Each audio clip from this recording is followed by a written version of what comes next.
everyone, this is Osfour and welcome on this new episode of my masterclass podcast on healing wounds with the Osfour self-coaching model. In today's video, we are going to talk about the coach posture. And also remember that by the end of this video, you will have a magic question, and if you know what is the answer, you just have to send me an email. You have a link below this video. You send me an email with the right answer and you will win a free coaching session with me using the Osfour self. Hello everyone and welcome back on this new episode of my masterclass podcast on healing wounds with the Osfour self-coaching model. In today's video, we are going to talk about the fifth and last posture that you need in order to use the Osfour self-coaching model, which is the coach posture. But before we start, my name is Osfour and I'm a life coach, a master practitioner in NLP, a mentor, and the creator of the Osfour self-coaching model. So before we start, I just also want to remind you that you can find below this video a link that where you can download a free worksheet that is part of this masterclass. I also have, on my YouTube channel, video that I post to explain to you how to use the Osfour self-coaching model. And every Wednesday, I post a new episode of my, podcast. It's really to go into details about how to use the Osfour self-coaching model. And so in these videos, I can take more time to explain to you the details. At the moment, I just give you the basic, but as we go along with this masterclass, we're gonna keep, digging a bit deeper. Okay, so I think this is all.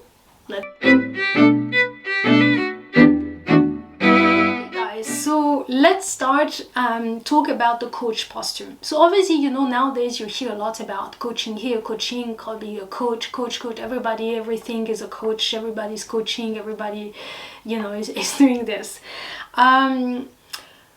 But of course, there is the professional side of being a coach where you're coaching someone else, and the coach posture that I'm talking about here. Obviously, I inspire myself from the professional side of coaching, but what I did is that I've used it so that it could be used into the model so that you can coach yourself, right?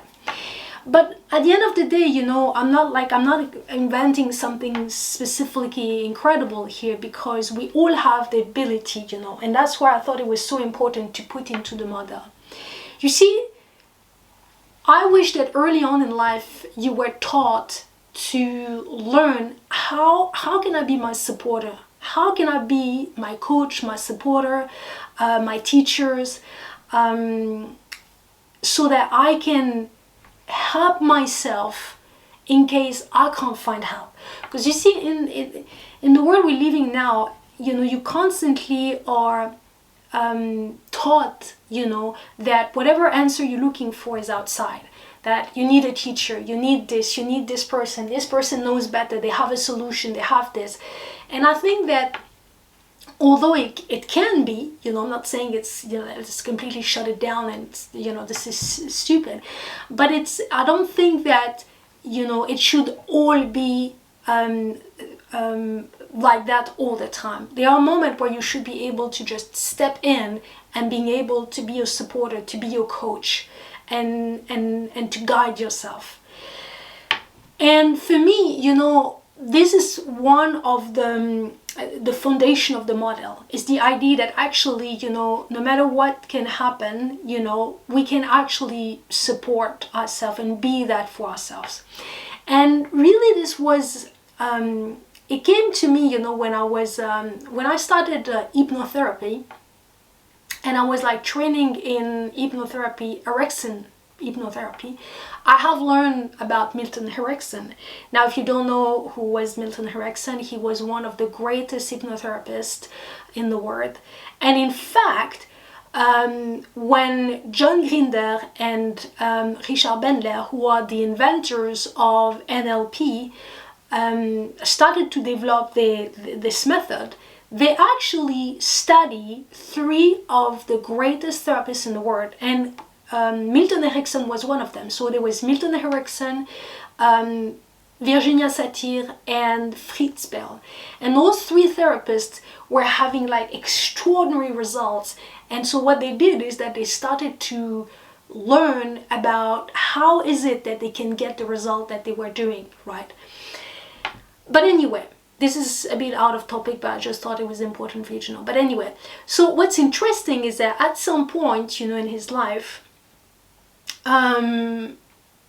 people were asking, you know, Milton Erickson, but how is it that you get those incredible results? I mean, you know, it was just shocking. He could he could help someone stop smoking who'd been smoking for like years and years just by working with them once. That's how good it was. And anyway, one day he's been asked that, and he said, look, I'm not doing anything. You know, all that I'm doing is using the subconscious mind of my client. And you probably heard me say that, but this is worth saying again and again.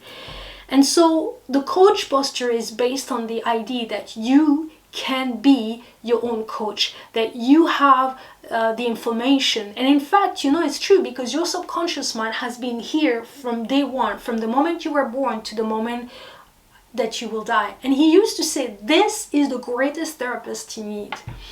And so this is a wisdom that you can tap on at any given time. And to give you an example of that is that, think about it. If someone is going through and this is maybe like a bit a sad example, but I think it's a good example in some way. If someone is going through a very difficult time, like, I don't know, they're going through terrible trauma, where, you know, they've been like, their mental health is a threat. What happens is that in those moments, your brain is able to, in a way, put you on the side, and your subconscious mind is taking control of the situation. That's how amazing is the subconscious thing. And so what it does is that, for instance, people who've been through traumatic experiences, they would say, you know what, suddenly I felt like I was not in my body. Another thing that your subconscious mind can do is that if an experience is just so violent, so not necessarily violent physically, but like threatening in your mental health, is that it can take the entire experience and completely erase it from your memory. And this is called traumatic memory. Now, listen, the bad news is that this may reappear, you know, 20, 30, 40, 45, 50 years later. But the logic behind it is that your brain is basically saying, in this specific moment, you do not have the tools and you're not equipped to deal with this problem. So I'm just going to take it out, balance into the unconscious, and when you're ready, I'll give it back to you. And that's exactly what's happening. This is how intelligent is our subconscious mind in moment of crisis. But of course, we don't have to go through such a traumatic experience to experience that. We can use this wisdom at will whenever we want for us to be able to be a supporter for ourselves. The other thing I want to also mention about being our own supporter, our own coach, is that, listen, 99.99% of people in this planet, you know, especially when you were a kid, you were experiencing a moment of crisis, you know, you're distressed, you don't understand why your parents are arguing, or, you know, you're failing, whatever. And often what we cannot find is people who can be there to support us the way we need it in that moment. And so what often happens is that instead we develop coping mechanism, we develop avoiding mechanism, what kind of mechanism we're developing, but they ultimately never deal with the problem. And so in a way, because you never taught how to deal with your emotions or your problems or your difficulties or whatever, or the experiences that you're going through, in a way you develop all the mechanisms. Sometimes some of them can be good. They can be really, like, if you start drawing, that could be an amazing thing. But if you start eating, you know, long term, it could be really bad. But ultimately, you know, I wish that we were taught how we can support ourselves in times of need. And this is very important to say, that that doesn't mean that, oh, I can't, you know, I can't have help, you know, nobody can be there for me. No, it's not to say that. It's just to say that being your own coach means that you can learn to be the person that supports you up to the point where you can even be, you know what, this is too big for me. I'm assessing this situation, this is too big for me, and I can ask for help. And when you can do that, that means you can ask the right person. Because sometimes we're asking for help, but not the right person. And then, I don't know, I feel like as though I need to talk to someone, and I go to my neighbor because I have nobody, and then they know how to support me in that moment, and then, you know, they're not listening, or they give me an advice or something, and it just annoys me, and then I go back to my corner and I'm like, shut down even more. I can't, you know, there's nobody I can talk to. But when you learn to be your own supporter, then you learn how to assess yourself to be supportive enough until you can assess the fact that maybe, you know what, I need professional help here. I need someone who does this professionally. And that is what this model is about. The second point I want to mention, I've got my little notes, you know, is that, in my opinion, is that learning, you know, the coach posture is really, and if you take coaching at its core, is the art of questioning. That's it. That's what coaching is about. And the reason questions are so empowering, and that's why they've been used by coaches and psychologists and therapists and all of those, you know, people, is because a question cut through the brain like butter. That's it. If I ask you today a question, your brain is going to keep on finding answer for that question 1 week or 2 weeks later. It's still going to come up. And so questions are very powerful. It is really the food of the brain. This is how your brain answers the best. When you give problems that the brain needs to solve, this is great for the brain. This is exactly how it responds.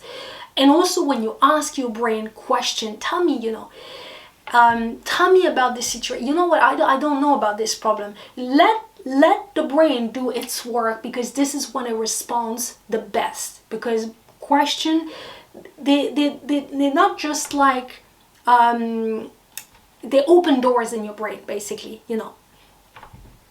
And so for me, the 4 basic questions that everybody should be able to answer, which are part of the model, is what is happening inside of me? What is it exactly that is hurting about what's happening? Or other question is, what is it, the problem about what's happening? What needs to change, and how can I change it? Those are 4 basic questions that everyone should be able to answer at any given time, right? And so, you know, for me, I'm practicing this model every day. And, you know, especially lately, you know, I'm going through transitions stuff, and you know, I meet resistance and stuff, and I'm starting, you know, to say, okay, Sophia, how do you feel? And it's so funny, because the fact of me asking myself, okay, Sophia, what is it that you feel? So I'm walking, and I straight away, you know, because the more you practice, at first it's not easy when you never practice it, but, you know, now I'm like, oh, I'm anxious, I'm frustrated, I'm fearful, you know, and I'm like, okay. And it's funny because, you know, emotions are such a difficult part of our humanity to manage, you know. I personally find that, you know, because when they come, they just, you know, they're so overwhelming.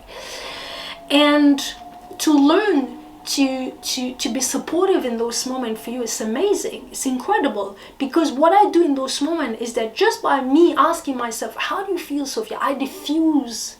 You know, and that's the thing. Emotions, when they, you know, one of the first like basic defense mechanism that we develop, or that you see our parents developing, is that when there's emotions, let's stuff it, let's not talk about it, let's not go there because it might explode. And that's exactly what you should never do about emotions. You should never keep all your emotion, because it has to come out. And so just by asking yourself this simple, how am I feeling right now? Wow. Yeah, okay. So I diffuse the situation straight away, okay? Because ultimately, emotions are only messenger. They're just here to tell you about how you feel, what is the state. They're just saying, fear is an emotion who's like, listen, I'm not sure what I'm doing and I need to be more prepared. Sadness is an emotion who's there, listen, I'm losing something here and I'm really sad about it. Frustrated is like, listen, it's a byproduct of anger, but something is passed by, is crossing my boundaries. Okay, so now that I found out that and I know that, and I can welcome those emotions, they're not growing anymore. And that is why being your coach is so important, and that's a quality. This is something that everybody should be taught at school to do, before you start learning all this stuff. And I'm not saying it's not important, but this is really important, because you're going to have to manage your emotion throughout your whole life, and your ability to manage your thoughts, your emotions, is going to affect the way the results you're going to produce in your life. Finally,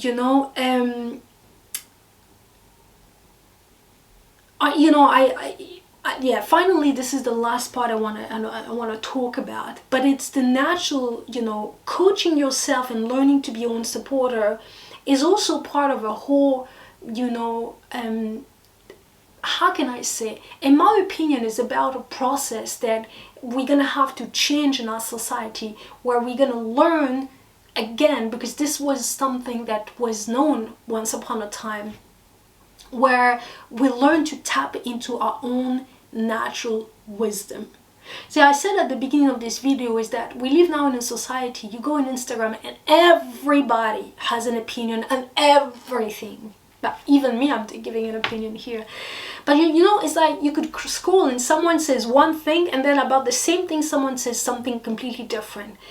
And so you reach a point where too much advice is too much, And so it makes sense to completely silence the word and go back to your own natural wisdom, because we do have a natural wisdom. We do. I mean, you want to call it the subconscious mind, your higher self, God, whatever is the name, I don't care. But the fact of the matter is that throughout history, there was people who were connected to that. They were connected to this natural wisdom, and whenever they needed to make a decision, they would go back to this place. Silence or not, but they will be spoken, or they will have sign, or and they trusted that. And I think that this is something that we need to conquer back, because it was there, but we've lost this ability. Now we started to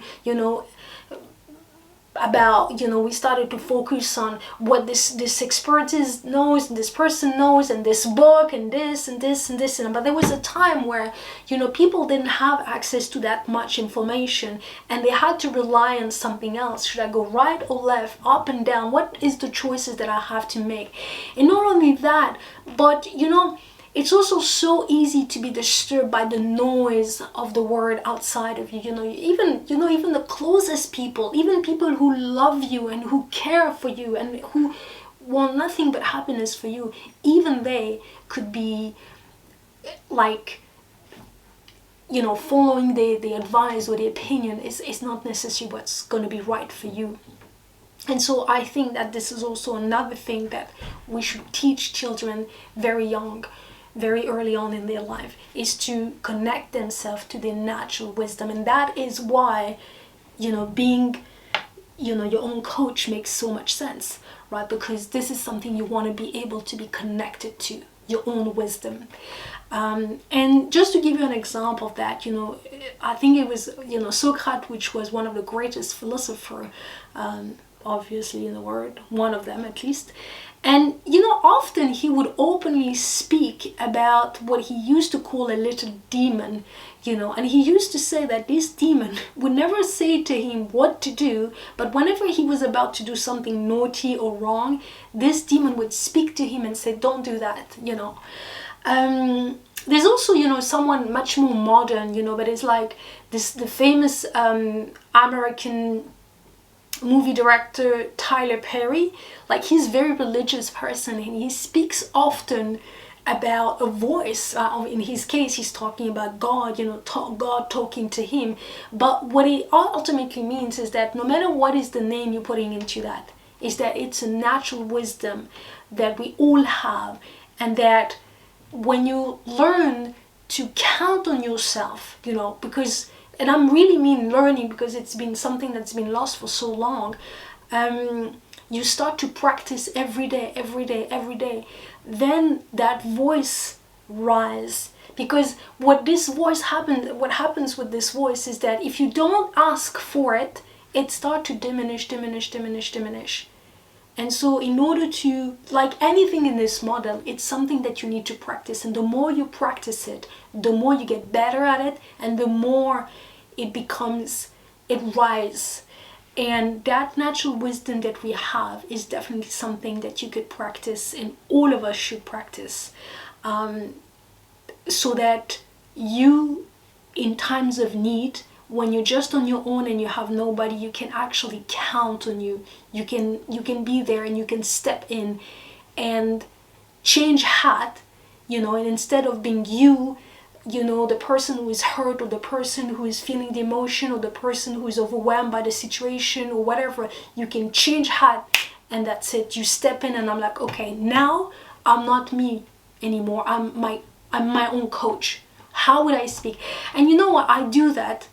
And I have to say, I'm impressed of how well this is working in my life. I'm impressed. And I'm certain that if we could all do that, then, we will definitely change the way we, just the way we operate in general. That's it.